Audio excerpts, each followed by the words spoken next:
don't think too much about the future. Utos din niya ni Lord, ha? So, don't be anxious about tomorrow. Tomorrow will be anxious for itself. The day's trouble will have its own solutions. The blessings for today is enough for the needs of today. Kaya marami rin mag-asawa nag-aaway kasi laging concern yung isa about the future. Oh, wala pa tayong savings, wala pa tayong ganun, wala pa tayong... Kailangan mo na ba ngayon?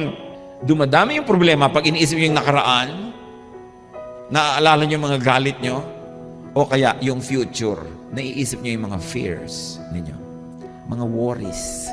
Paano kaya tayo mamamatay? May savings ba tayo? Paano pag nagkasakit tayo? Alam niyo sabi ni Lord, tomorrow will be anxious for itself. Bakit? Kasi bawat problema may kasamang solusyon. Yung problem niyo bukas palalabas yung kakambal na solusyon, hindi ngayon. Kasi wala pa siya.